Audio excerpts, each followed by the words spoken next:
상인의 온갖 향품 중에서 모리향과 유황 향기를 풍기며 연기 기둥처럼 광야에서 올라오는 이 사람이 누구냐? 보라, 그의 침대는 실로모의 것이다. 그 주위에 60명의 용사가 있으니 이스라엘의 용사 중에서 뽑은 자들이다. 그들 모두가 칼을 잡는 자들이며 전쟁을 배운 자들이나 밤의 위험 때문에 각자 그의 허벅지에 칼을 찼다. 실로모 왕이 자신을 위하여 가마를 레바논의 나무들로 만들었으니 그 기둥들은 은으로, 그 등받이들은 금으로, 그 자리는 자주색 깔개로 만들었다. 그 내부는 사랑으로 장식되었으니 예루살렘의 딸들이 했다. 나가서 실로모 왕을 보아라. 지온의 딸들아, 그의 어머니가 그의 결혼식 날에 씌워준 왕관을 쓰고 있으니 그의 마음이 기쁜 날이다. 아멘. 자, 우리 아가서 말씀을 계속해서 나누고 있습니다. 자, 한 번 더 보겠습니다. 아가서 1장. 1장의 핵심적인 내용은 뭐냐면 신랑이 신부를 향해서 이제 그 사랑을 부어줘서 신부가 뭘 깨닫는다 그랬어요? 자기가 사랑받는 자임을 깨닫는 거. 이게 정체성이라고 해요. 정체성. 그러니까 술람미 여인이 이 신부가 술람미 여인인데 술람미가 자기는 얘는 이제 검다. 근데 왕의 사랑을 받는 신부라는 것을 신부라는 표현을 지금 쓰기엔 좀 애매한 것 같고 사랑받는 자 연인이라 그럴게요. 너무 달달거리인가? 연인 하나님을 이제 그 왕의 연인으로서 사랑받는다는 연인의 정체성, 사랑받는 자 러버의 정체성이죠. 예, 그걸 깨달아요. 예. 그래서 검은 것이 아름다운 것으로 바뀌죠. 예, 검으나 아름답다. 예. 정체성의 회복입니다. 예. 정체성을 깨닫는 거죠. 예. 그래서 1장은 신랑과 신부, 왕과 술람미 여인의 계속해서 교감되어지는 사랑의 그 관계성으로 채워져 있어요. 서로 사랑하고 사랑받고, 사랑을 주고 사랑받고. 예. 아가서 2장으로 가면 아가서 2장은 그 왕의 사랑이 극에 달합니다. 그죠? 왕의 그 사랑이 정점을 찍어요. 그래서 왕이 이제 그 술람미 여인을 향해서 분명한 자기의 목적과 의도를 이제 선언합니다. 너를 나를 따라서 산으로 가자. 산으로 가자. 예, 산으로 가자. 이 말은 다르게 표현해 보면 청혼하는 겁니다. 나랑 혼인하자. 청혼하는 거죠. 근데 이제 문제는 뭐냐면은 이 술람미 여인이 그 왕의 연인으로 사랑하는 거는 좋은데 혼인을 하려고 하니까 왕과 자기와의 그 거리감, 신분적 거리감과 상태적 거리감으로 인해 또 이제 이때 신부는 어린 신부예요. 많이 어려요. 예, 미성숙하다 그러죠. 예. 이 신부 자신이 가지고 있는 미성숙함으로 인해서 신랑의 혼인 요청, 그러니까 청혼을 거절을 해요. 산으로 가자. 이게 뭐냐면 나랑 혼인해서 나랑 같이 살자 이 말이거든요. 산에 가서 뭐 한다 그랬죠? 산에 가서 뭐 하죠? 잉태한다 그랬죠. 그죠? 예, 잉태하지 않아요. 산은 잉태하는 곳이라 그랬죠. 예. 여러분 이 개념을 제가 그 성경을 참 오랫동안 그 십수년을 성경을 가르쳐 봤는데 성경을 가르치고 배움에 있어서 가장 효과적인 방법이 뭔지 아세요? 가장 효과적인 교육 방법. 그렇죠. 반복 학습입니다. 그런데 개념과 이 연결고리를 잘 이제 익혀 놓으면 나중에 여러분이 성경을 봤을 때 그게 1장이 2장을 물고 2장이 3장을 물고 이렇게 쭉쭉쭉 가면서 창세기까지 계시록을 쭉 물고 갈 수 있어요. 예. 그래서 이걸 끊임없이 반복하는 데는 이유가 있어요. 이게 개념이 딱 들어와야 돼. 개관이. 예. 그래서 청혼을 하는 거란 말이에요. 근데 이제 이거를 신부의 미성숙함으로 인해서 거절을 합니다. 여기에서 이제 신부가 가지고 있는 이 미성숙함의 근원은 뭐냐면요. 두려움이에요. 두려움. 두려움. 미성숙함의 그런 두려움이에요. 많은 두려움이 있었겠죠. 신부 차이에서 오는 다른 사람의 어떤 시선과 어떤 판단, 그리고 자기가 지금 있는 이 왕의 사랑을 누리고 있는 이 안전한 장소, 안전지대에서 떠나고 싶어 하지 않는 그런 안전주의적인 요소들, 나가면은 싸워야 되고 씨름해야 되고 고통해야 되는데 그것에 대한 두려움으로 인해서 왕의 청혼과 함께 가자는 것을 거절을 하게 돼요. 이걸 불순종이라 그런다 그랬죠. 그죠? 그 불순종으로 인해서 이제 아가서 썼죠. 3장으로 오면 3장 이제 우리가 배우는 거는 3장 A 파트. 3장도 A 파트와 B 파트로 나눠져 있는데 3장 A 파트인데요. 3장 A 파트의 핵심이 뭐냐면은 그 신랑의 부재, 그러니까 임재가 걷어지는 것. 불순종은 뭘 가져온다 그랬어요? 임재를 떠나가게 한다 그랬어요. 임재의 상실. 이것은 징계입니다. 징계와 뭐가 있어요? 심판이 있어요. 요거 두 개는 달라요. 징계는 아비가 누구에게 하듯이? 아들에게, 사랑하는 아들에게 하듯이. 목적이 그래요. 사랑하는 아들에게 하듯이. 잠언 말씀 제가 그때 맞나? 전도서입니까? 잠언입니까? 잠언이죠. 잠언 말씀 제가 그때 알려드렸죠. 아비가 아들에게 하듯이. 심판은 뭐예요? 그 왕이 누구에게? 죄인에게 하는 겁니다. 그래서 이것의 목적은 아들로 하여금 생명에 이르게 하는 거고요. 심판의 목적은 뭐냐? 멸망에 이르게 하는 거예요.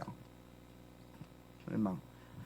우리가 이해할 것은 뭐냐면 하나님의 임재가 상실한 것은요, 하나님이 우리를 심판하시는 것이 아니에요. 왜? 미성숙함은 뭐가 아니라 그랬어요? 죄가 아니다 그랬어요. 이 개념을 여러분이 잘 알았으면 좋겠어요. 왜냐하면 요거에 대한 혼돈이 올 때에 우리가 하지 않아도 되는 좀 심한 자책감과 죄책감을 짊어지면서 우리 안에 신앙함의 동기가 사랑으로 채워져야 되는데 두려움으로 채워져요. 신앙생활조차도 두려움으로 하게 되면 여러분, 그거는 우리가 예수님을 제대로 믿는 게 아니에요. 신앙생활의 가장 핵심 감정은 사랑입니다. 여러분, 부부가 결혼해서 살았는데 사랑 때문에 살죠? 예. 남편이 무서워가지고 두드러 팰까봐 사는 건 아니잖아요. 예. 내가 잘못하면, 아니, 생각해보세요. 우리 신부가, 우리 사라 목사님이 어느 날 밥을 이렇게 맛있게 만들었어요. 식사를 막, 찌개를 보글보글 끓이고, 무침을 무치고, 그런 일이 잘 없지만, 옛날에 그렇게 막 해줬거든요. 예. 그러면은 음식을 맛있게 여러분이 남편을 위해서 차릴 때 남편이 그 어떤 마음으로 그 음식을 만들어요? 사랑하는 남편이 맛있게 먹고 건강했으면 하는 마음으로 이것이 그냥 밖에서 사 먹고 오지 이러면서 하진 않잖아요. 여러분, 우리 그런 세상 사람들과 같이 살면 안 돼요. 할렐루야. 핵심 감정이 사랑이어야 돼요. 내 남편 입에 들어가는 게 고기만 해도 막 감동이 오고 행복해지고 그런 좀 여러분 아가서 배우면서 좀 회복을 해보시고 아가서 배우면서 좀 이렇게 몽글몽글 해줘야 돼요. 아내를 향해서 비둘기야라고 좀 불러보기도 하고 우리 남편들이. 예? 우리 사람 사이들 맨날 요새 비둘기야를 요새도 익숙해지네. 처음에는 비둘기야 그러면은 미쳤나 하면서 막 익혔는데 요새는 비둘기야 그러면 왜 그래요? 우리 비둘기가 이제 익숙해진 거죠. 사랑받는 비둘기라는 것을 깨닫는, 정체성을 깨닫는 거예요. 이제 1장으로 넘어간 거죠.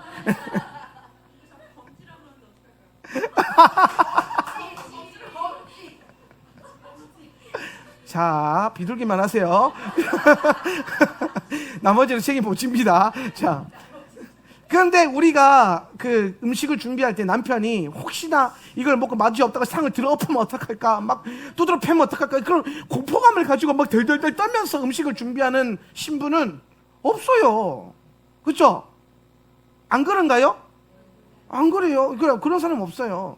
근데 왜 우리는 구원에 대해서 주님과 하나님 나라 들어감에 있어서 핵심 감정이 사랑이 아니라 두려움일 때가 너무 많다라는 거예요. 물론 여러분, 우리가 그때에 우리가 바로 서지 못한 자들, 하나님 안에 없는 자들, 단장되지 못한 신부들은 두려운 가운데 그 일들을 마주할 수 있겠지만 여러분은 아니잖아요. 여러분 두렵고 떨림으로 그 막 주님 오실 것을 기다리십니까? 아니에요. 사도 바울이 여러분의 구원을 이루어감에 있어서 두렵고 떨림으로 이루어간다는 것의 핵심 감정은요, 하나님과의 그 관계성에 있어서 그런 관계성이 아니에요. 그 문맥적 흐름을 보면.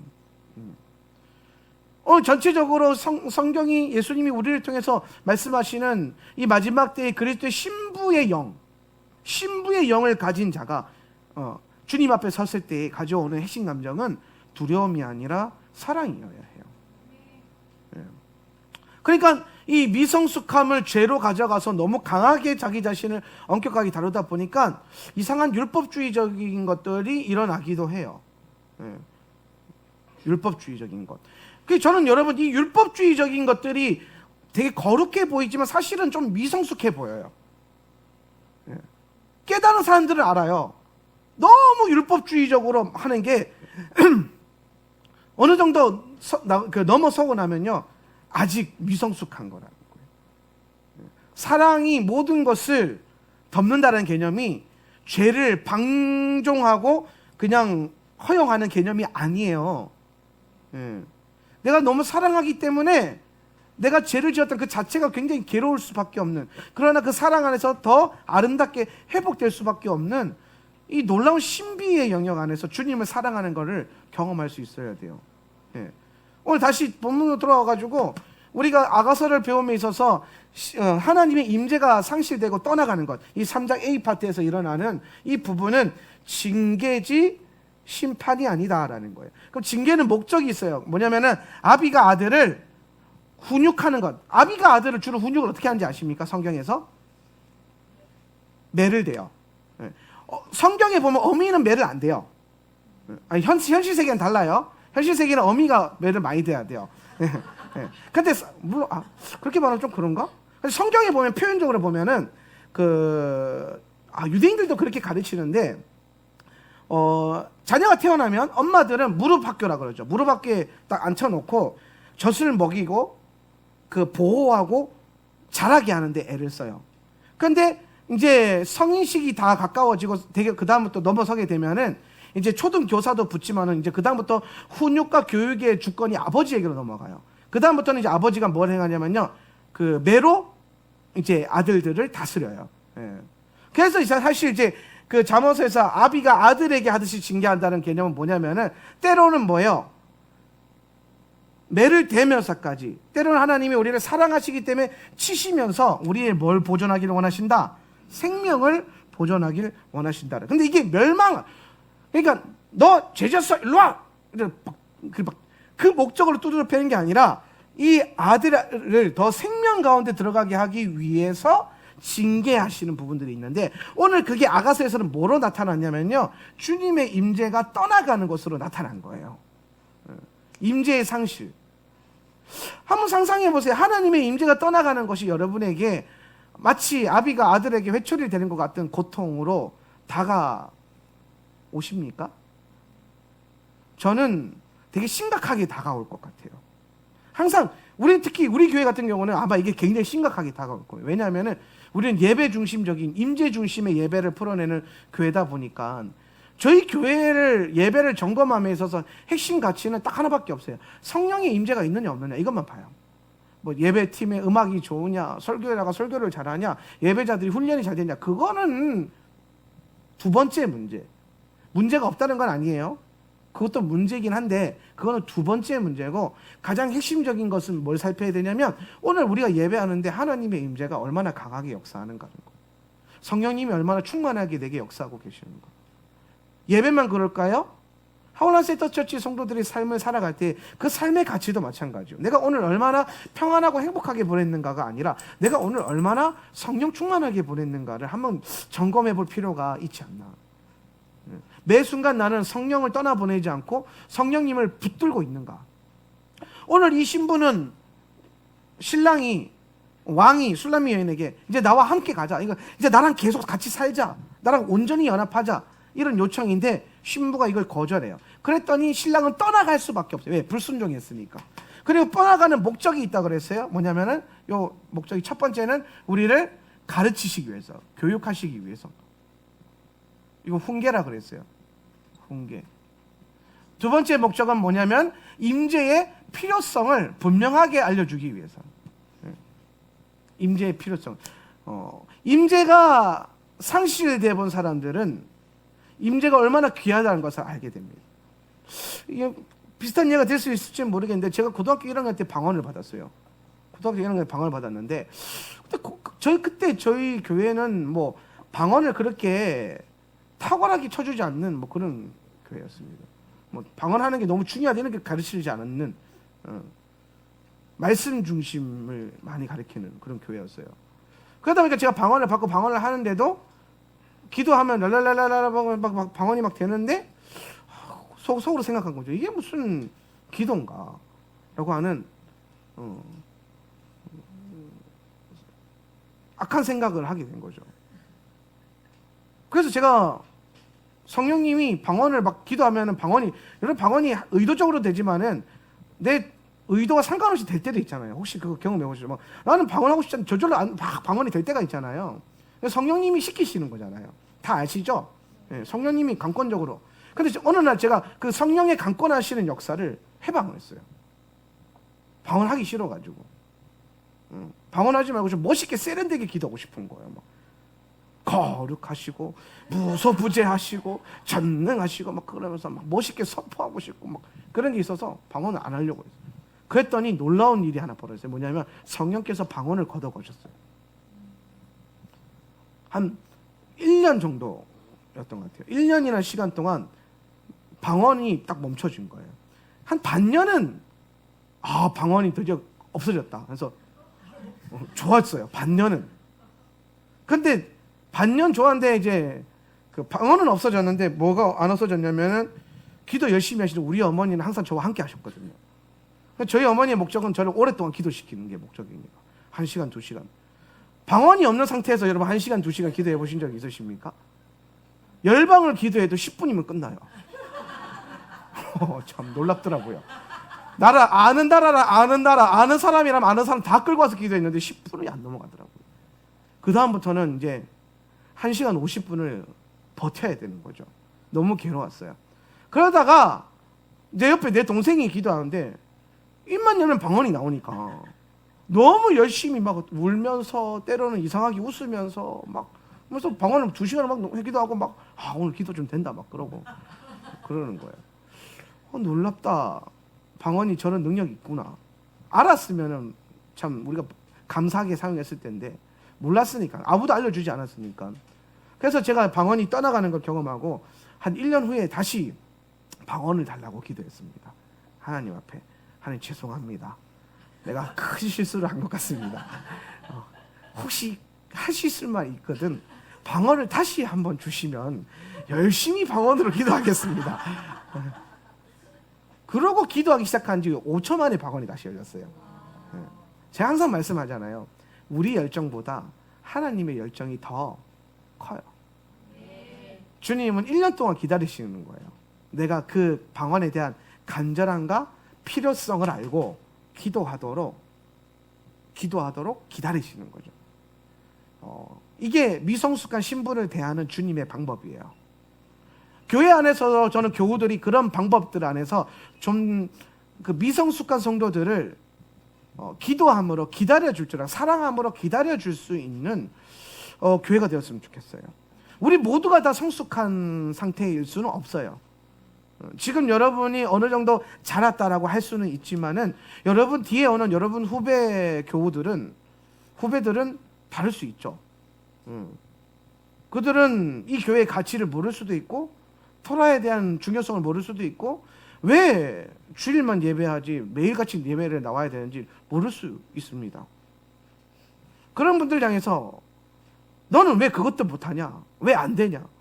그건 불순종이다. 막 이러면서 내려치면서 엄하게 막 그들을 가르칠 사람도 없겠지만은 그런 마음을 갖는 것이 아니라 주님의 사랑이 충만하게 부어지기를 계속 중보해 주세요. 그리고 그 기도와 예배와 말씀의 삶이 얼마나 가치 있는가를 깨닫게 해달라고 한 걸음 물러서서 기다려주면서 기도하는 거예요. 그러면서 땡겨주기도 하고 알려주기도 하고, 그러다 보면 어느 순간 그분들이 깨닫게 되겠죠. 자라요. 가만히 내버려 두면 안 자라요, 여러분. 먹여야 자라요. 먹이라고요. 어떻게 먹입니까? 중보하고 말씀을 전하고 양육하고 품음으로써 자랄 수 있을 때까지 기다려주는 거예요. 그러면 이분들이 잘 자라서 또다시 어느 정도 자라면 여러분과 같이 후배들을 품고 사랑하고, 이렇게 우리는 세대가 세대를, 또 그 세대가 그 다음 세대를, 이게 여러분 믿음이 여러분 자녀들에게 뿐만 아니라 열방에게 전수시키는 방법이에요. 잉태의 목적이고요. 예.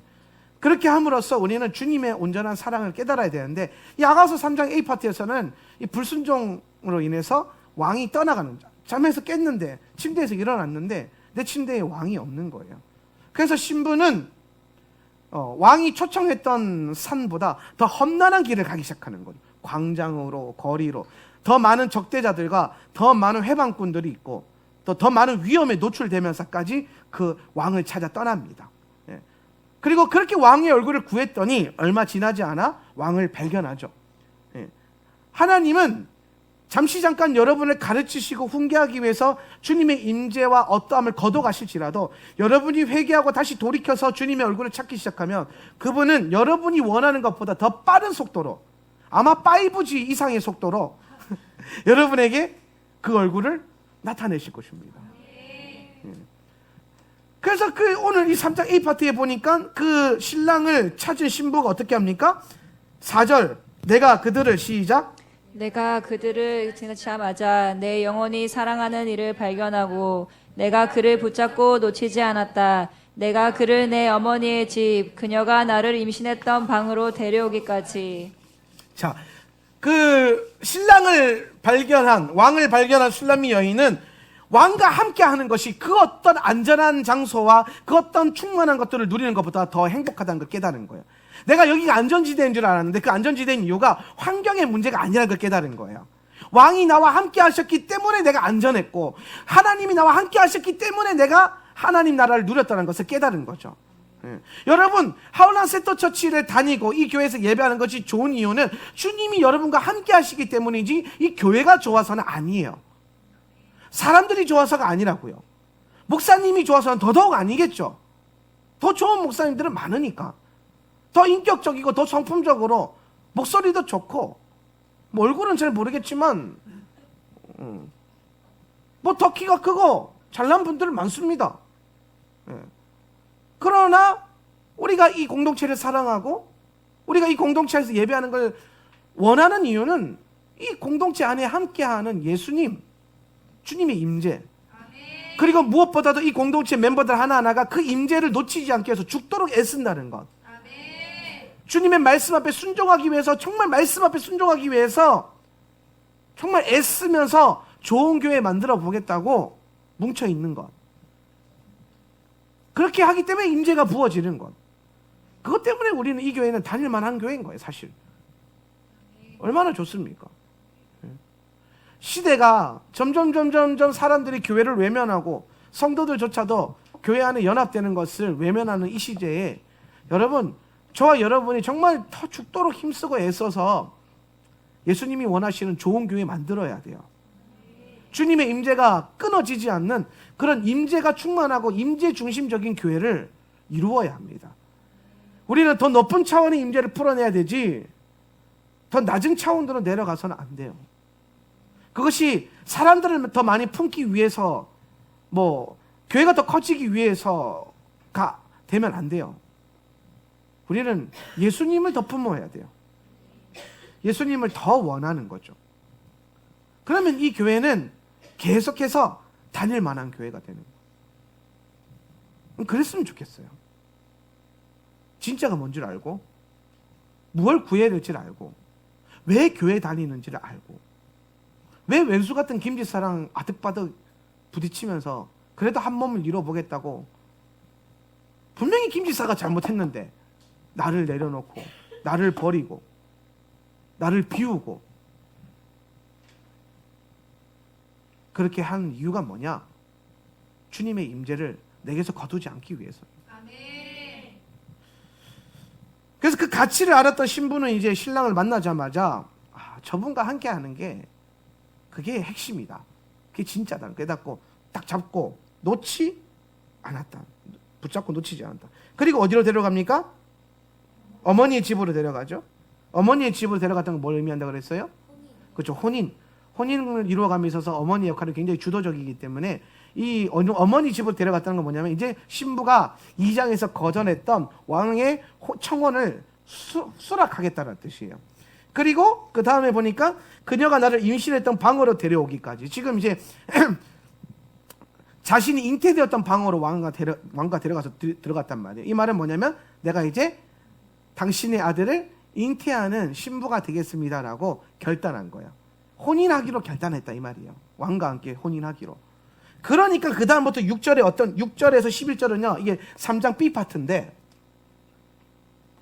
3장 B 파트의 핵심은 뭐냐면요. 이제 혼인 잔치를 혼인을 하고 혼인 행진을 하는 거예요. 혼인 행진. 혼인 행렬이라고도 하는데요. 이제 왕과 신부인 술람미 여인은 이제 혼인을 하고 이제 왕의 도시인 예루살렘으로 들어가기까지 그 행진을 합니다. 신부가 허락하자마자 6절 한번 읽어보세요. 6절 상인의 시작. 상인의 온갖 향품 중에서 모르향과 유황 향기를 풍기며 연기 기둥처럼 광야에서 올라오는 이 사람이 누구냐? 7절까지 읽어주세요. 보라 그의 침대는 실로모의 것이다. 그 주위에 60명의 용사가 있으니 이스라엘 용사 중에서 뽑은 자들이다. 자, 이제 혼인합시다 해서 혼인을 딱 하려고 하니까 왕이 이제 실로모 왕이 신부에게 뭘 보내줬어요? 7장에 보니까 침대를 보내줬어요. 침대 보라 그의 침대는 실로모의 것이다. 이게 뭐냐면 지금 저기 광야에서 이게 다 은유적인 표현이에요. 실제적으로 광야에서 올라온 게 아니라 광야에서 무슨 향기를 뿜으며 모르향. 자, 이거 좀 중요한 건데 모르향이랑 그 다음에 유향이랑 요거 가지고 요거 풍기면서 냄새가 향기를 풍기면서 뭘 갖고 왔어요? 침대를 갖고 왔다 그랬어요. 침대. 예. 요 침대라는 요 히브리어가 미타였던 것 같은데 요게 뭘 말하는 거냐면요. 이게 그 누워서 자는 침대가 아니고요. 여러분 옛날에 혹시 그런 거 보셨어요? 고전 영화 같은 거, 고대 근동이 배경이 뭐 클레오파트라 뭐 이런 영화 같은 거 보면 클레오파트라가 가마 타고 다니잖아요. 근데 가끔 들은 누워서 타고 가는 가마 본 적 있어요? 여자가 요염하게 막 누워가지고 뭐 포도 하나 딱 들고 막 하면서 막 싣고 가는 그 가마예요. 그 가마. 그거를 그러니까 거기 이동식 침대형 가마. 예, 그걸 보내준 거예요. 여러분 이거는 뭐냐면요. 그 왕비나 왕후들만 탈 수 있는 가마래요. 예. 근데 이게 또 심지어 누구의 가마예요? 실로모의 것이에요. 예. 여러분 솔로몬 하면 딱 생각나는 게 뭐 있어요? 예? 돈보다 더 생각나는 거. 그치, 금. 솔로몬은요, 금이 넘쳐나는 사람이었어요, 금이. 그래서, 심지어 여러분, 갑옷이랑 방패랑 칼도 금으로 만들고, 식기도 금으로 만들고요, 침대도 금으로 만들고, 다 금으로 만들었어요. 금이 넘쳐나가지고. 이런 경기 불황 시대에 금테크가 그렇게 좋다던데, 아무튼, 근데 여러분 생각해보세요. 금으로 만든 칼. 이 싸우려고 만든 거예요? 여러분, 금 만지면 후화지잖아요. 그죠? 예, 이거 목검으로 싸워도 이 금으로 못 싸워요. 이거 그냥 뭐예요? 영광을 드러내는 거예요. 내가 이렇게 금이 많다는. 쓸데없이 금으로 무기까지 만들 정도로 금이 많다라는 거예요. 예. 그러니까 이게 솔로몬 하면 딱 생각나는 거예요. 솔로몬은 금으로 모든 걸 치장했어요. 그러니까 이 침대가 가마가 오는데 이 가마가 누구 것이다 그래요? 솔로몬의 것이다, 실로모의 것이다. 이 말이 뭐냐면은 이 가마는 뭐로 지금 치장되어 있다? 금으로 치장되어 있다는 거예요. 그럼 여기서 여러분 지금 신부를 태워서 왕의 도시로, 왕의 나라로, 궁전으로, 지성소로 들어가게 하기 위해서 가마를 보냈는데요. 이 가마를 갖고 오는 그 행렬이 냄새, 향기, 자꾸 냄새 난다.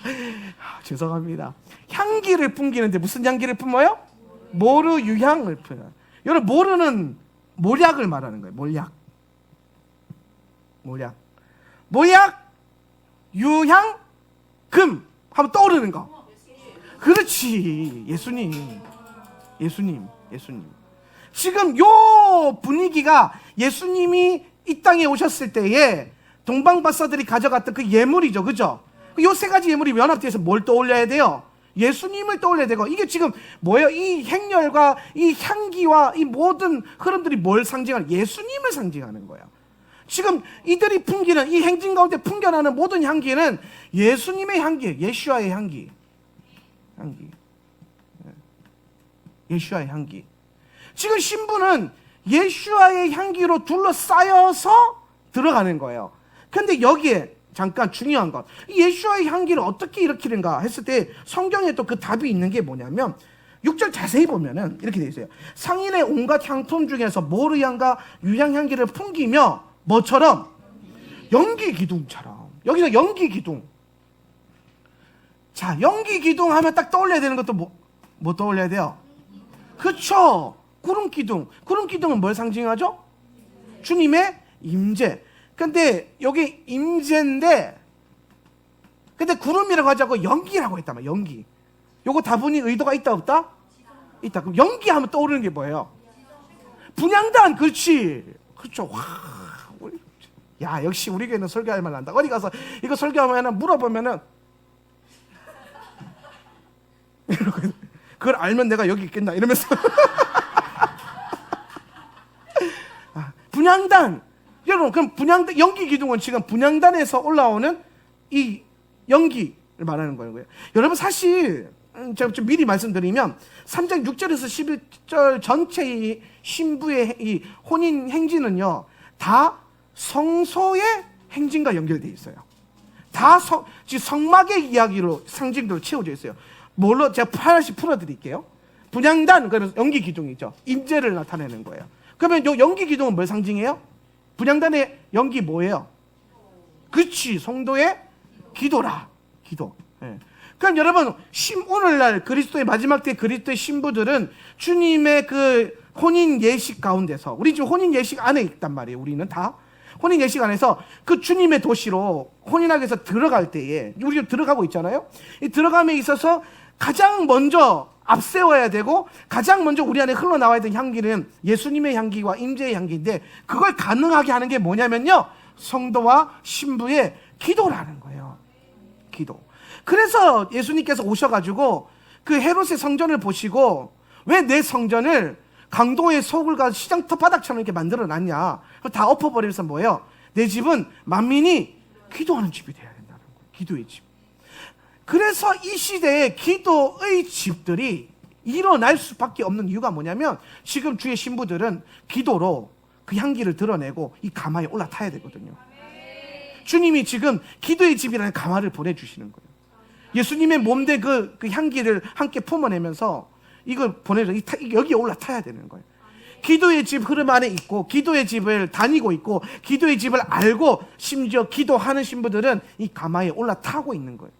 그래서 연기 기둥이 가는 거예요. 연기 기둥이. 근데 여기에 중요한 것, 이 신부가 가마를 타고 행렬을 감에 있어서 왕이 누구를 붙였냐면요, 7절 보라, 시작. 보라, 그의 침대는 실로모의 것이다. 그 주위에 60명의 용사가 있으니 이스라엘의 용사 중에서 뽑은 자들이다. 자, 여기 보니까 지금 이제 상상을 해보세요. 이 들어놓는 가마에 신부를 딱 앉혀놓고 그 주변에 누구를 포진시켰어요? 60명의 용사들인데, 어떤 용사들이냐면 칼을 뭐예요? 잡는 자들. 칼을 잡는 자들, 그리고 이스라엘 용사 중에 뽑은 자들. 근데 이게 몇 명이라? 60명이라. 제가 아까 그랬죠. 지금 요 6절에서 11절까지는 다 성막과 연결되어 있다 그랬죠. 그죠?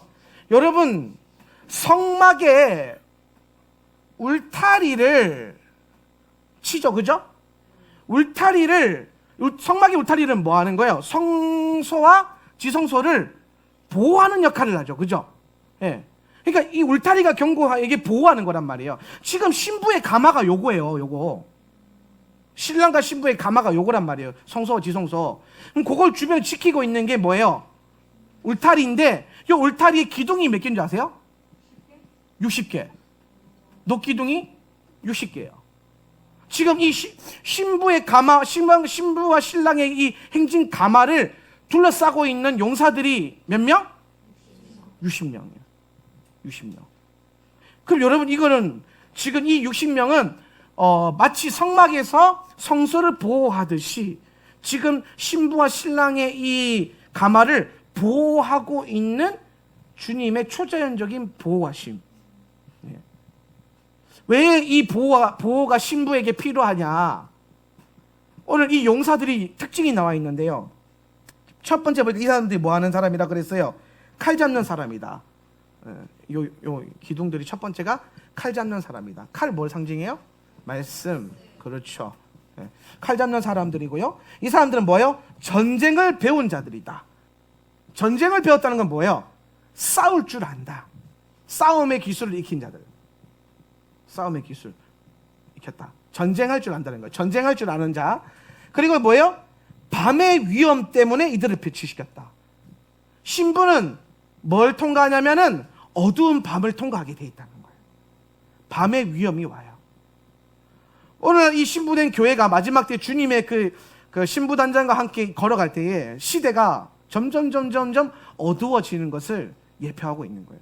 그럼 시대가 점점 어두워지는 이 시대 가운데 밤의 위험들은 어두워진 토라의 빛을 잃어버린 이 시대에 모든 세속적인 가치와 세상적인 공격을 말하는데, 여기서부터 신부들을 지켜주는 게 60명의 용사인데 그들이 뭘 차고 있어요? 칼을 차고 있어요. 말씀으로. 근데 그들이 뭘 할 줄 알아요? 전쟁할 줄 알아요. 그래서 마지막 때 주님의 신부들을 견고하게 지킬 수 있는 것은 뭐냐면은 말씀을 가지고 전쟁할 줄 아는 신부들, 그런 교회. 말씀으로 전쟁할 줄 아는 신부가 어두운 밤의 위험을 뚫어낼 수 있다는 거예요. 오늘날 교회들은 반드시 어두운 밤을 지나가게 돼 있어요. 저는 승리주의 종말론이라고 하는 것을 믿지 않습니다. 혹시나 여러분 가운데 들어보신 분이 있을지 모르겠지만, 종말론을 여러 가지 목적으로 다루고 있는데 승리주의 종말론이라는 게 있어요. 승리주의 종말론이 뭐냐면 이런 거예요.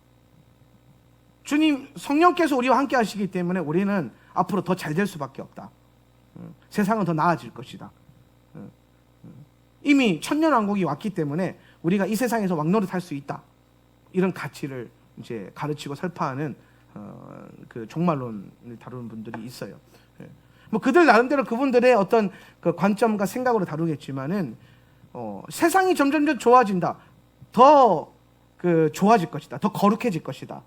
더 하나님의 그 나라의 가치가 세상의 가치로 더 많이 일어날 것이다. 그래서 크리스천들이 왕노릇 할 수 있다. 한 10년 전에 이런 걸 많이 가르쳤어요. 10년이 흘렀습니다. 지금 우리나라는 더 거룩해졌나요? 우리나라의 정치 시스템은 더 거룩해졌나요? 우리나라의 경제는 더 거룩해졌습니까? 이 나라의 성적인 윤리와 성도덕 의식은 더 거룩해졌나요?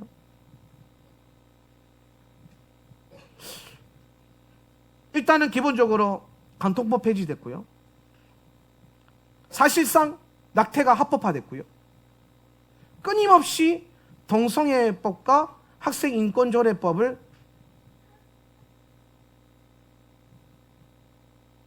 계속해서 밀어붙이고 있죠. 그러는 가운데 얼마 전에 서울에서 한 페미니즘 단체가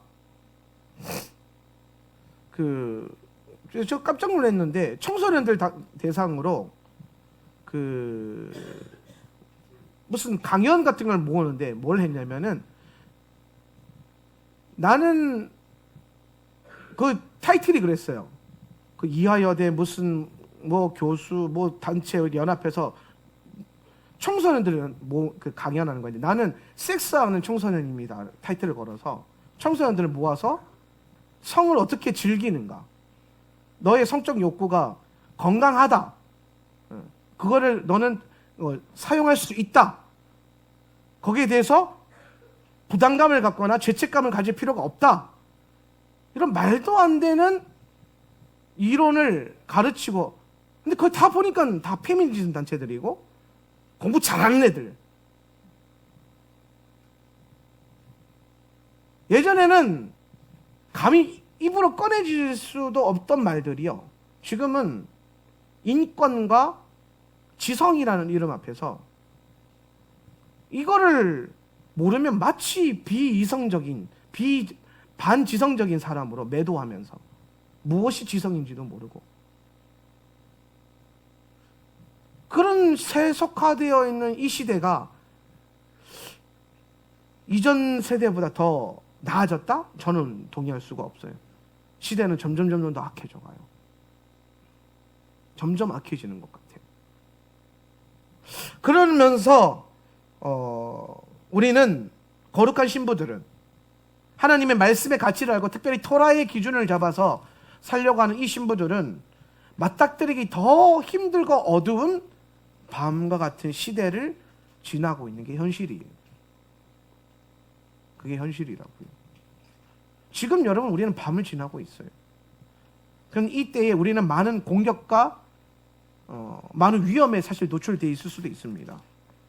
그러나 그때에 주님은 우리를 사랑하셔서 우리를 보호할 수 있는 용사들을, 그 기름 부음을 우리에게 알려주시는 게 그게 뭐냐?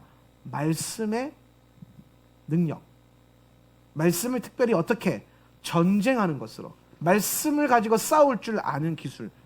저는 이걸 생각했을 때 뭘 딱 떠올렸냐면은 예배. 어떤 예배? 말씀을 가지고 예배할 수 있는 것. 말씀으로 기도하고, 말씀으로 선포하고, 말씀으로 찬양할 줄 아는, 이게 다 사실 또 기도의 집에서 하는 것들이거든요. 그들이 말씀 안에서 더 견고해지고 하나님의 보호함 아래서 이 어두운 세상을 뚫어낼 수 있지 않나 라는 생각을 해보게 됐어요. 8절 후반부에 보면, 마지막 줄에 보면 각자 그의 허벅지에 칼을 찼다. 이거는 뭐라고 표현하냐면, 허벅지에 칼을 찼다는 건 뭐냐면 언제든지 적이 나타나면은 싸울 준비가 되어 있는 상태를 말하는 거예요. 훈련되어진 성도라는 거죠. 여러분 항상 기억하십시오. 하나님 나라의 성도들은요, 훈련함으로 세워지는 거예요.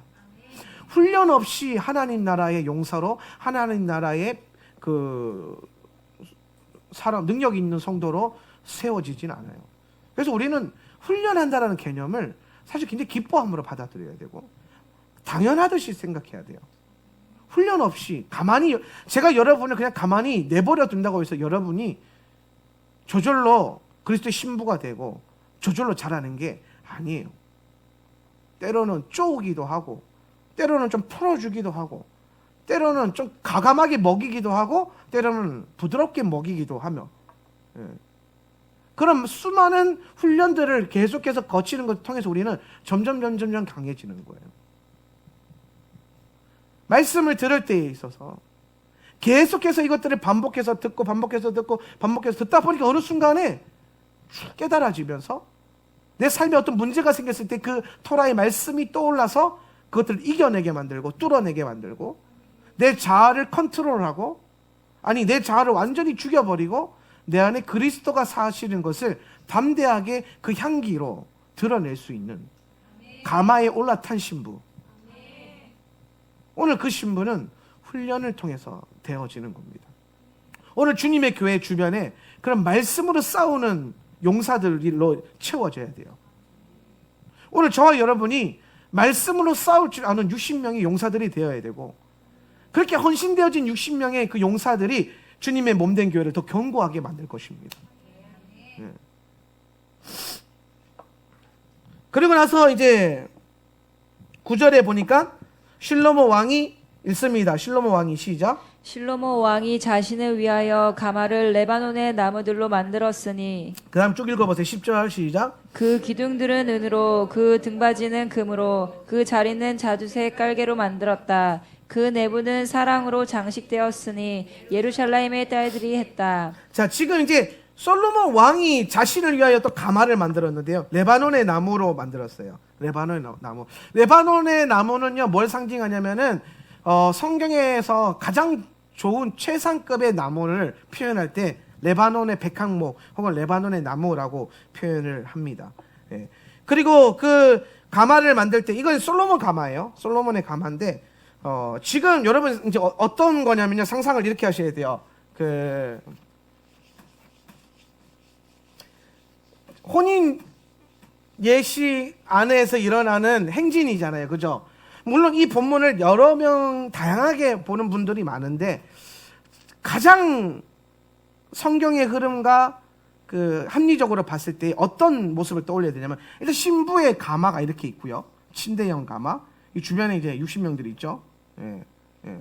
그래서 향기를 내면서 이제 행진합니다. 그죠? 가요. 그리고 나서 앞에 이제 왕의 가마가 있어요. 왕의 가마. 가마가 두 개인 거죠. 가마가 두 개. 왜냐하면 히브리어도요. 이게 그 여기서 말하는 요 가마가 아르피온이었나? 아르피온이 하여튼 단어가 달라요. 예, 단어가 달라요. 예. 신부가 탔던 침대는 미타라고 했는 그 단어를 썼고 여기서 솔로몬의 가마는 아르피온인가 그런 단어를 썼는데 단어가 달라. 이거는 1인용 가마예요. 1인용 가마. 지금 솔로몬의 가마 요거는 혼자 타는 가마. 예. 요거는 신부가 타는 가마. 예. 그래서 우리는 상상을 하는 겁니다. 어떻게 상상을 하냐면은 신부가 앞에 갈까요? 신랑이 앞으로 갈까요? 항상 신랑이 앞으로 가죠. 그렇죠? 성경에도 보면 백마타 달려가시고 나는 뒤따라가고 그렇죠? 예. 신랑이 이제 가는 겁니다. 가마를 타고. 근데 이 가마가요 어떻게 장식되어 있냐면은 기둥은 은이고 등받이는 금이고 그리고 깔개는 자주색 깔개고 그렇죠? 내부는 뭐로 장식되어 있다? 누구의 사랑으로? 예루살렘 딸들의 여성들의 이스라엘 여성들의 사랑으로 장식돼요. 이거 하면 딱 떠오르는 생각 없어요? 못 떠올라요. 지성소가 떠올라야 되는데 지성소. 예. 이 자주색 깔개가 그 솔로몬의 딸들이 장식해서 만들었는데 이게 뭐냐면 지성소 안에 성소와 지성소를 가르는 휘장을요 예루살렘의 이스라엘 여성들이 직접 그 손으로 다 해요. 예. 여성들이 하는 겁니다. 사랑의 마음을 담아서. 그리고 그 안에 네 가지 색깔 중에 가장 중요한 색깔 중에 하나가 자주색이죠. 그렇죠? 왕권을 상징하는. 예.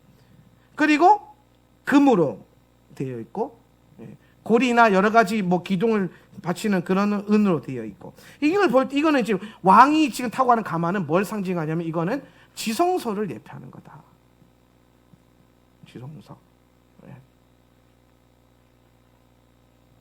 그래서 이 지성소가 지성소처럼 마치 이거는 이제 이 휘장이 갈려져 가지고 이거는 신부가 거하는 장소는 성소고 왕이 지성소고 이게 두 개가 지금 한 행렬 안에서 연합되어지는 거예요. 네. 그래서 지금 요게 요 흐름 안에서 요 행렬이 지금 어디를 들어가냐면은 예루살렘을 들어가 새 예루살렘을 들어가는 거예요. 지금 아가서의 지금 혼인의 행진은 뭘 말하냐면은 마지막 때 주님 신랑이신 주님과 신부된 교회가 새 예루살렘 성으로 입성하고 있는 장면을 예언적으로 보여주고 있는 거예요. 네. 이거는 솔로몬의 시이고 알레고리컬한 시입니다. 은유적으로 해석할 수밖에 없어요. 이건 문자 그대로 해석해야 될 책이 아닙니다. 아가서는 시이고 무엇보다도 알레고리컬한 느낌이 강한 시이기 때문에 이거는 반드시 성경 안에 있는 여러 가지 상징들로 영적으로 해석을 해내야 돼요. 그렇게 해서 보면 가장 이제 합리적인 것은 뭐냐면은 왕이 앞서가고 신부가 그 임재 기둥 안에서 뒤따라가면서 예루살렘 성으로 입성하는 거죠. 이걸 꿈꿔야 돼요.